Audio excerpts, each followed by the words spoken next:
Bonjour les amis, bienvenue une nouvelle fois sur ma chaîne YouTube. Aujourd'hui, unboxing d'une statue qui est sortie déjà depuis quelques années maintenant.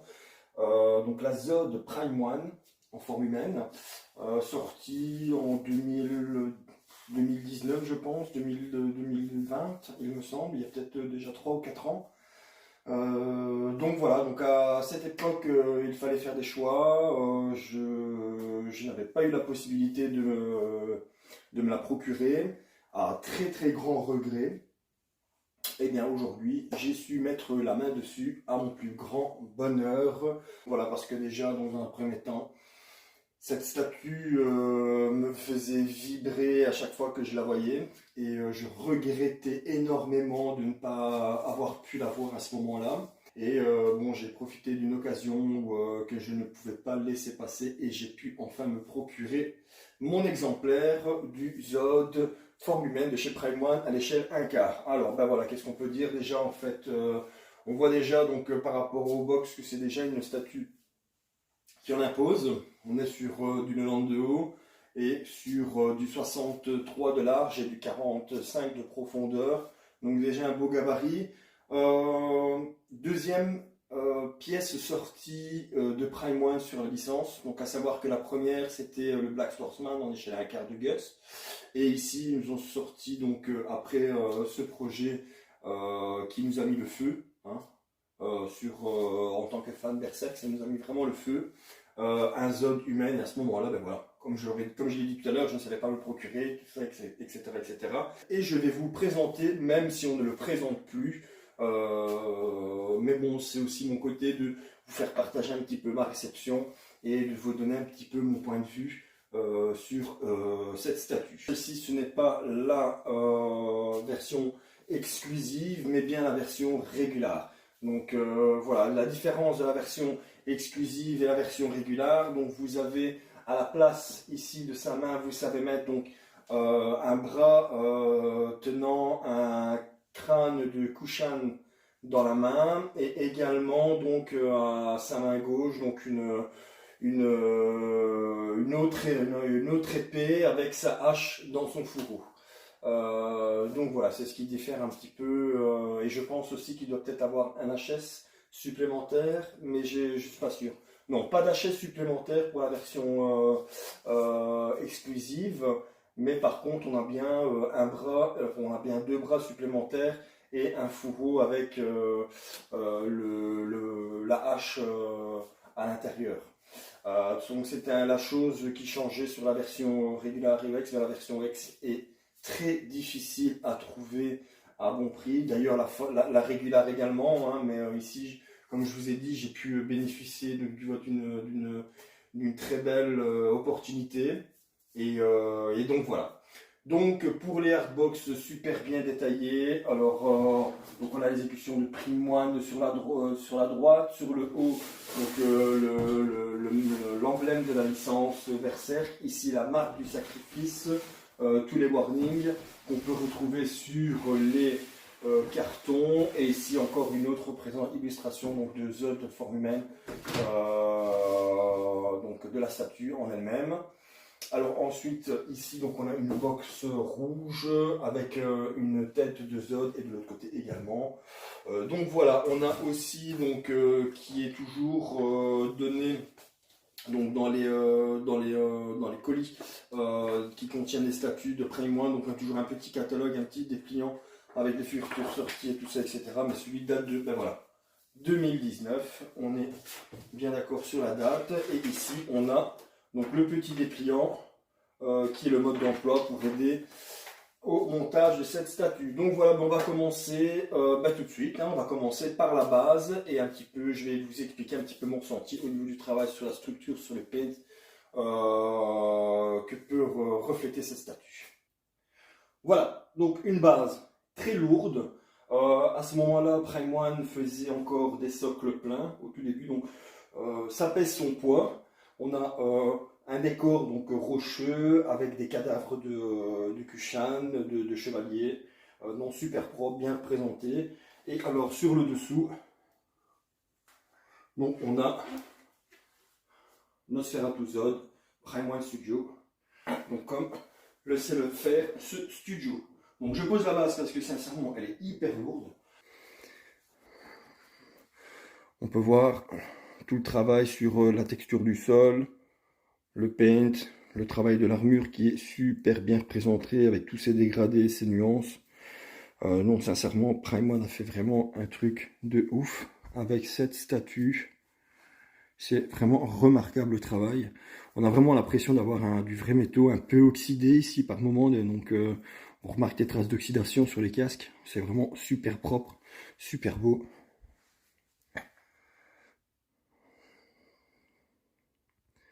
On a vraiment du très bon boulot de la part de Prime One. On va dire que sur la licence, hein, c'est un peu les précurseurs dans tous les studios qui réalisent de la licence, enfin qui font des statues Berserk, du moins. C'est vraiment, je dirais, le studio qui fait vraiment, qui a vraiment sa patte et sa petite touche particulière qui les font se placer au-dessus de tout autre studio réalisant des statues de cette licence. On a vraiment une dinguerie phénoménale. C'est vraiment super propre. On voit même ici à l'intérieur donc des boyaux qui sortent, qui sont attachés donc à une partie du cadavre qui est à l'intérieur et après le boyau qui s'écoule le long ici. Franchement, c'est vraiment une dinguerie. Les marques de sang un peu coagulées comme ça, c'est vraiment super propre. Et ici, on a vraiment aussi l'intérieur donc du bras qui est bien représenté. Franchement, c'est très stylé, très stylé. Ensuite, on va regarder un petit peu sur le plan qu'est-ce qu'ils disent. Alors, on peut placer donc le symbole, donc l'emblème du sacrifice sur le devant du socle et également la tête de cheval. Donc, on va aller les chercher tout de suite et on va placer ça. Alors, donc voici la tête de cheval, super bien représentée. On a vraiment un travail exceptionnel au niveau du sculpte. Remarquez aussi donc, le travail ici sur la tête coupée, avec la texture de la crinière, très bien représentée. Le masque sur le cheval, vraiment super propre. Magnifique. Donc alors, on va le poser, donc le placer sur son socle. Et alors, ça vient sur le côté, mais il ne précise pas vraiment où ça va. Donc, je pense que ça vient comme ceci. Mais je ne suis pas sûr, normalement. Voilà. Ça passe crème, ça passe très bien. Et alors, ici, on a l'emblème du sacrifice. Très propre qu'on va fixer ici. Sur le socle, tout s'emboîte parfaitement. Encore une fois, les aimants sont très puissants.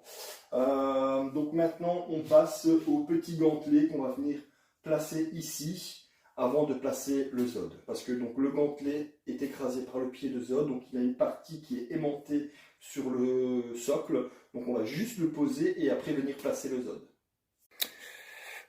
Donc alors, voilà. On est parti. Alors on a le gantelet donc, qui vient se placer juste ici.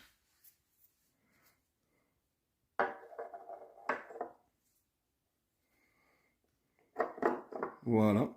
Donc c'est une partie qui est montée ici. Et alors ensuite le pied viendra se placer juste ici, donc à l'écrasement, à l'endroit où il y a l'écrasement donc du bras. Donc ça c'est une chose. Ensuite ils nous disent de placer le bras gauche ici. Donc je suppose que c'est pas celui-ci. Je pense que ça doit être... Ou alors il doit encore y en avoir un. Donc on a deux bras droits et un bras gauche. Ouais, donc c'est celui-ci.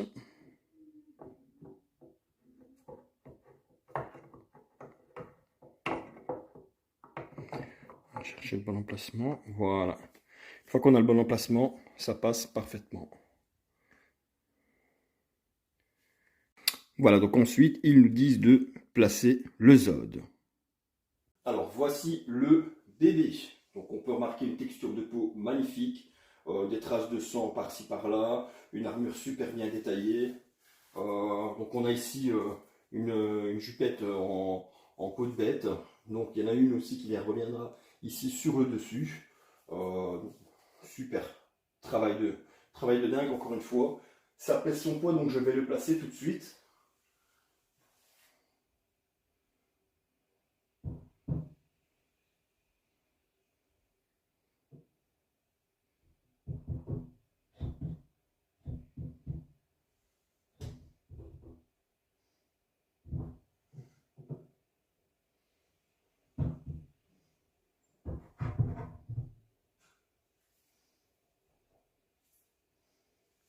Voilà, donc une fois qu'on a trouvé le point d'ancrage, ça rentre parfaitement tout seul.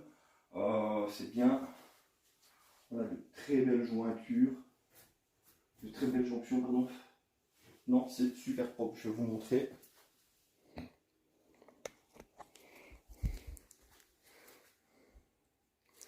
De plus près. Vraiment le travail colossal qu'il y a sur cette statue, c'est vraiment une pure merveille. On a vraiment tous les détails sur le plastron du Zod, avec cette bête ici en forme de ceinturon, qui reprend ici les bornes en cuir, enfin comment je veux dire, les sangles en cuir, juste tout autour de la ceinture. C'est vraiment une pure merveille. On a vraiment une dinguerie. Encore une fois, une réalisation superbe de la part de Primoine. C'est vraiment une pure tuerie. Donc voilà pour le corps du Zod. Et maintenant, on va placer ici, ils nous disent de placer donc la tête de Kushan. Et je pense ici, ça doit être une lance et le bouclier.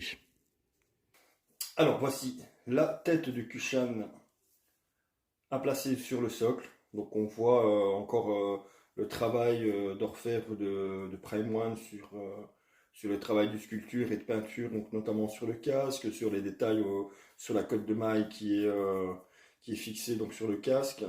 Le travail au niveau donc au niveau de la texture de chair ici. Non, franchement, c'est une superbe pièce. Ça doit se placer ici quelque part. Donc, je vois donc les boyaux ici sur le côté. Ouais, donc ça se place ici. Comme ceci. Ok.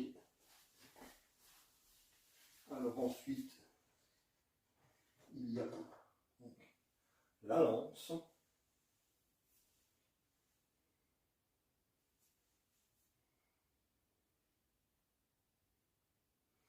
Se place de l'autre côté. Voilà. Alors il y a un détrompeur. Donc il y a un détrompeur avec une petite tige, donc qui permet de stabiliser la pièce. Alors.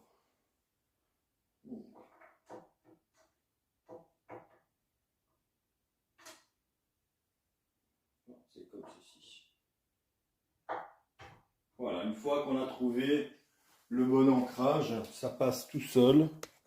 Je vais vous montrer un petit peu donc le rendu. Une fois que c'est placé, donc on a placé la tête de Kushan ici et on a placé donc la lance dans l'orifice juste ici.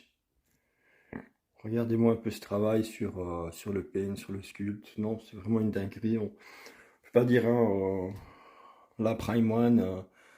Malgré cette statue qu'elle a déjà maintenant 4 ans, 4 bonnes années, on est vraiment sur du travail d'orfèvre. Du travail d'orfèvre. Alors, on continue. Donc cette fois-ci avec le bouclier juste ici. Encore une fois, un travail magnifique sur le sculpte. On a vraiment l'impression d'avoir cet effet de bois avec ce se faire tout autour du bouclier, un peu martelé, comme ça, vieilli. Non, c'est super beau, super propre. Franchement, une pure merveille. Regardez-moi ça, la texture. Incroyable. Donc toujours le détrompeur. Et ici, le bouclier viendra se placer ici, juste dans l'orifice. Voilà, on souffle un petit peu les peaux. Et on vient placer le bouclier. Il est un petit peu ballottant. Un petit peu ballottant, mais bon, c'est pas encore trop grave. Donc il n'y a pas l'air d'avoir d'aimant. S'il y a un aimant. Ah, là, il est un peu mieux fixé. Donc voilà. Ensuite, on va aller chercher le petit corbeau. Donc voilà, le petit corbeau à placer sur le bouclier. Très bien réalisé. On a une très belle texture ici au niveau de finition des plumes. Voilà, c'est un corbeau très bien réalisé. On va dire que c'est des petites pièces, c'est un petit peu anodin comme réalisation, mais il faut encore le réussir à la perfection, et c'est ce que Prime One a fait, je trouve. Et alors ici, on a les deux petits détrompeurs pour venir placer le corbeau, qui se passe parfaitement bien. Alors ensuite, le corbeau, on a donc la petite épée, très bien faite, plastique, pas métal. Donc voilà, à placer sur le socle juste ici. Voilà. Je vais faire un petit tour de cam pour vous montrer un petit peu les pièces que je viens de placer. Donc j'ai placé donc cette épée-ci.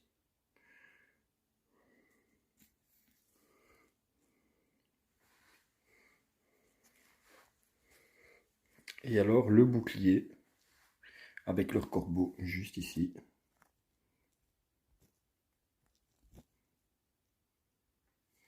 J'essaie de faire peut-être la pointe. Voilà. Très bien réalisé ce corbeau. Vraiment très propre.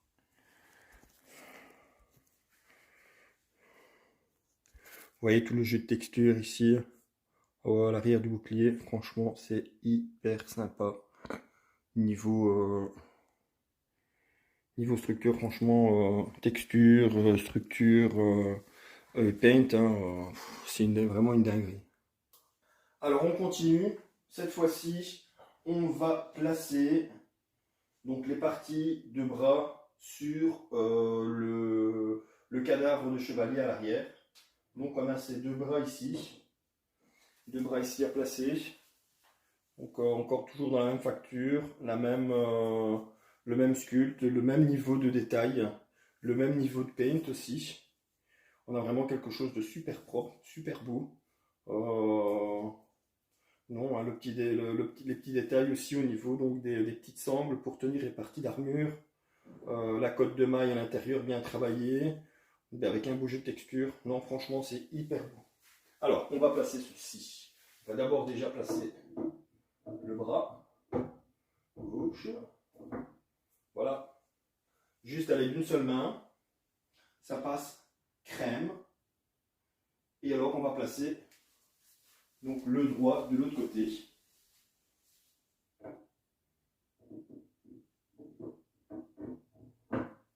Ça passe crème aussi. C'est très... Rien à dire. De ce côté-là, rien à dire. J'ai juste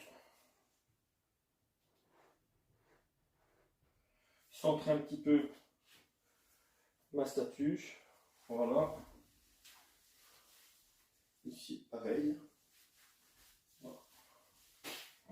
On est bien. Alors, ensuite, on continue. On va placer maintenant donc le fourreau sur la ceinture du Zod. Alors, voilà donc la partie donc, du fourreau de son épée qui va venir se placer donc, sur la ceinture. On a vraiment un effet cuir vraiment très bien, très propre. Voilà, c'est encore une fois, c'est à la hauteur du travail du studio hein, que peut faire Prime One sur le sculpte et sur donc le travail sur les résines. On a vraiment une texture très proche du cuir. Donc ni trop ni trop peu, juste ce qu'il faut. Et voilà quoi, donc c'est juste incroyable, juste parfait. Pour moi, c'est l'ultime pièce. Donc alors, on a le détrompeur ici aimanté avec le détrompeur et on vient placer la partie donc, du fourreau juste ici sur sa cuisse. Et alors après, vous avez les deux ici petites pièces, je vais vous montrer. On a vraiment ici les deux petites parties qui rejoignent bien la sangle de la ceinture. Et on a vraiment l'impression voilà, qu'elles sont fixées dessus, tellement ça passe vraiment crème. Quoi. On a l'impression qu'elles sont attachées dessus. Tellement que allez, je veux dire, le calcul pour passer donc le fourreau et le faire tenir sur la cuisse est au millimètre près. Et on a vraiment l'impression que c'est attaché ici et non pas ici. Non, franchement, encore une fois, c'est vraiment une superbe pièce. Un travail remarquable. On continue donc avec le placement donc, du poignet gauche et de la partie de la hache qui vient se fixer donc, sur le manche que Zod tient dans la main gauche. Donc on va placer ceci ici. Ça passe crème, vraiment proprement. Et alors on a un morceau de hache donc avec du sang coagulé donc sur la partie donc de la hache, du tranchant de la hache. Donc moi je vais préférer donc ce mode là donc avec toute la partie ensanglantée. Alors on va la placer juste comme ça ici et ça rend crème. Voilà. Et après ça se met à serrage, c'est propre, ça tient bien, c'est parfait. Et alors on a cette partie ici également, donc voilà. Vous voyez, donc on a la partie ici, donc, qui est interchangeable avec celle-ci.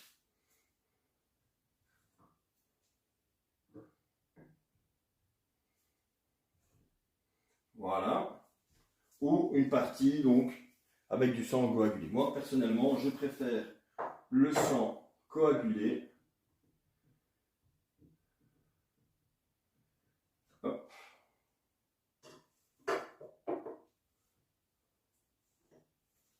Toujours tenir la main, on ne sait jamais. Et ça rentre parfaitement. Alors ça ici, je vais la mettre de côté. Et voilà, on a le choix entre deux options. Donc soit avec l'épée, enfin avec le sabre ensanglanté, coagulé sur la partie du tranchant, avec la main tendue, ou alors l'épée donc sans coaguler, donc limite toute propre, avec le bras sur le côté. Donc moi, je vais vous montrer donc déjà en premier, donc avec cette première option, mais en sachant que moi je vais l'exposer avec cette option-ci. Alors, on a le placement, hop, qui passe crème. Donc voilà, je vais vous montrer un petit peu le rendu. C'est quand même pas mal. On a quand même de la prestance au niveau du Zod. C'est quand même vraiment sympa.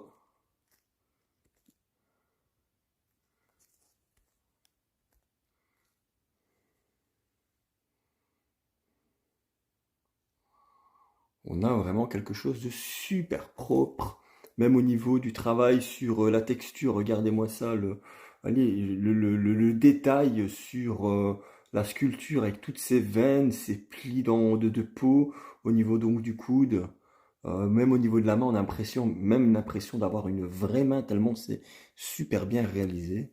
Donc moi, je pense que ça a été un travail réalisé sur une résine translucide, il me semble, si mes souvenirs sont bons. Donc on a vraiment un travail au niveau de la finesse de peau et au niveau de la finesse sur le sculpte des textures. C'est vraiment une pure merveille, quoi.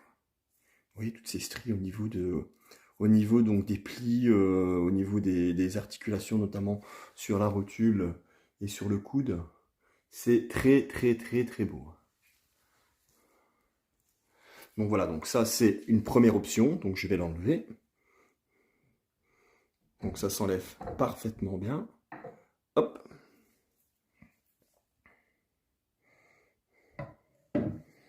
Et alors, moi, je vais l'exposer donc avec ce sabre. Donc, on a la technique aussi au niveau du sculpte et du peigne qui est dans de même facture. Et alors, vous voyez, on a le sang coagulé partout sur la lame. Et alors, on a le détrompeur ici, que l'on vient placer juste comme ceci. Et ça rentre parfaitement.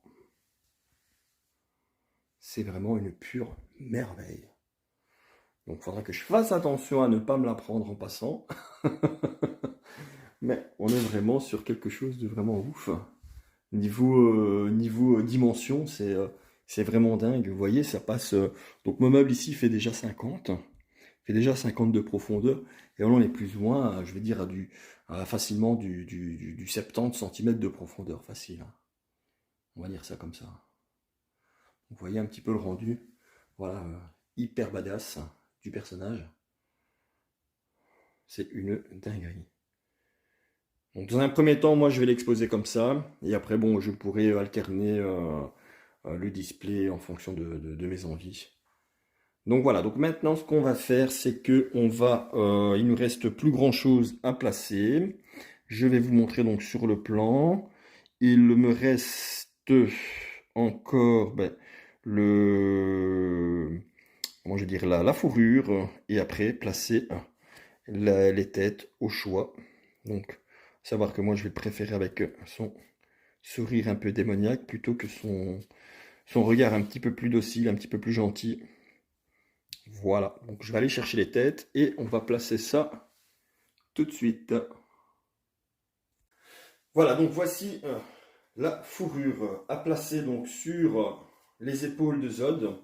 Donc on a des petites pattes d'ours ici, hein, super bien fait. Voilà, c'est une peau de bête, vraiment très très bien imitée. Franchement, super propre, super beau, très très très très propre, très propre. Alors bon, je me suis muni d'un petit escabeau pour placer ça ici. Je vais déjà mettre la fourrure et après vous présenter les deux têtes et vous mettez les deux têtes.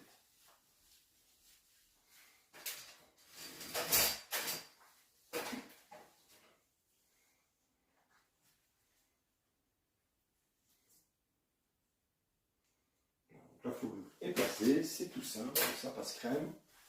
Et alors, on a une première tête. Alors regardez-moi, cette tête, elle est juste magnifique. Elle est juste incroyable.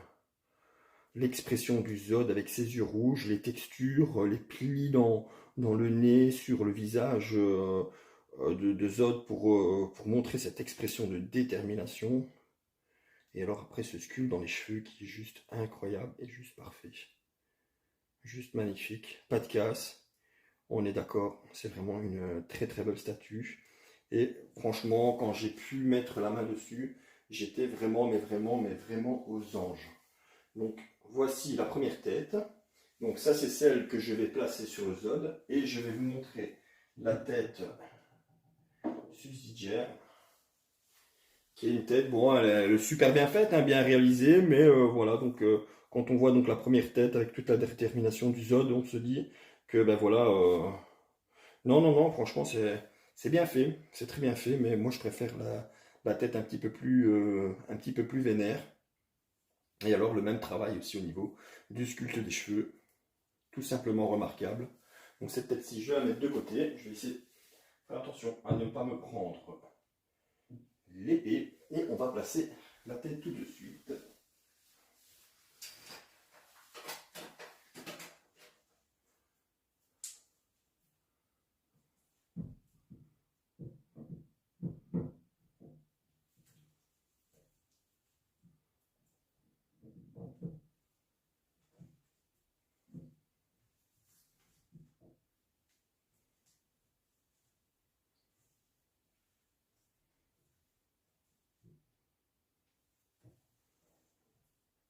Alors, qu'est-ce que ça dit?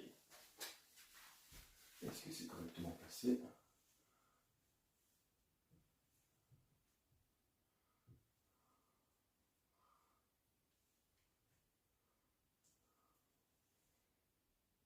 Voilà. Juste parfait. Je vais vous montrer. C'est juste Parfait. Regardez-moi ça. Quelle badassitude. C'est propre. Ça passe bien, ça passe crème. Euh, on a vraiment quelque chose d'incroyable niveau statut, niveau dimension. C'est vraiment une pure dinguerie, une pure merveille.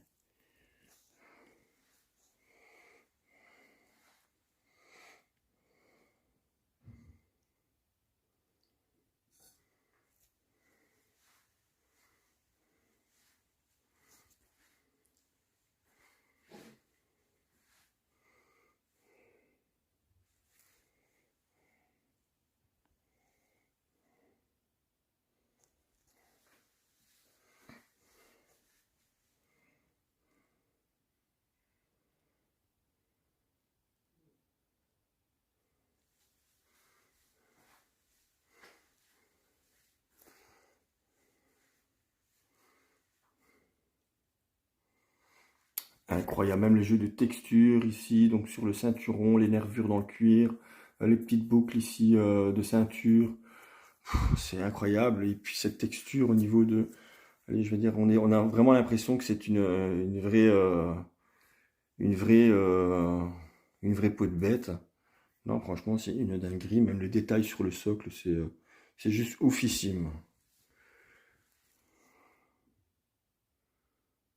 Donc voilà, unboxing terminé. Donc si vous avez aimé cette vidéo, donc n'hésitez pas à me lâcher un like, à vous abonner si vous voulez être averti de la sortie donc des prochaines vidéos qui seront mises en ligne sur ma chaîne. Merci à vous et à bientôt. Ciao ciao.